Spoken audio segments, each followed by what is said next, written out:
Just thought I'd share with you out in the open air my blog idea for Thursdays, which is 4 minutes on Thursdays. And for the first of our 4 minutes on Thursdays, I thought I'd focus on 4 minutes.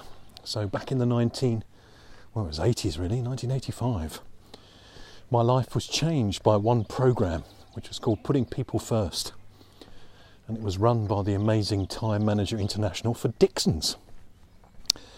And I'd never experienced management training before. So for 2 days in this hotel in Heathrow, I was blown away by concepts like transactional analysis and neuro-linguistic programming. It's where it all started for me, really. And after the 2 days were over, I went up to the presenters and said, "That's the most amazing thing I've ever experienced. How do you do that?" And they said, "Would you like to know the secret?" So I leaned in as a young man then and said, "Oh yes, please." And they said, 2 words. I said, "What are those 2 words?" And they said, rehearsed spontaneity. Their whole performance was rehearsed. It was amazing. It was compelling. It was engaging. It was entertaining. And so my life changed. And one of the concepts they shared had to do with 4 minutes. Now I've sort of preempted this presentation, this sharing with you, because that was the 1980s, and maybe the 4 minutes is shorter now. But in the 1980s, the research suggested that you had 4 minutes to make a lasting impression. So you probably got 4 seconds to make a first impression, but up to 4 minutes to confirm the prejudices that you've decided upon in those first 4 seconds. So let's just assume for a moment that it's still true, that we've got 4 minutes to decide on whether we really want to engage with somebody in a network meeting or not, whether there's any future in that relationship.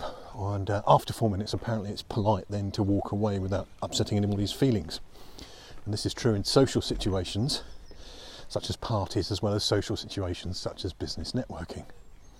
Therefore, what happens in the first 4 minutes or the last 4 minutes of any encounter is really important. And that has direct relevance, not just for networking, but for trainers like me. So what we do in the first 4 minutes of a training session and what we do in the last 4 minutes of every training session really matters. It has a disproportionate effect on the results that you get. Now imagine breaking your training day into the ideal time period, which is 45-minute segments, what we call the Club 45.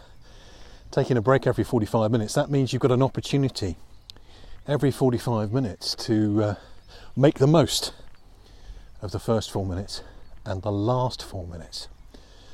So I want you to pause with me, if you wouldn't mind, and think about those hurdles during the day where you have firsts and lasts.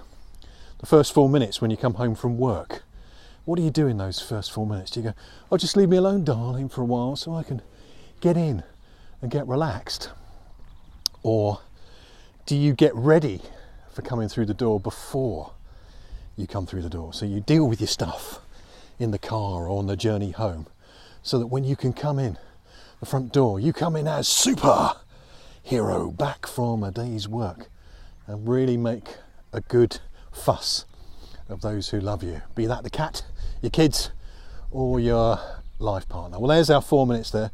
Let's go forth from here and make the most of our 4 minutes.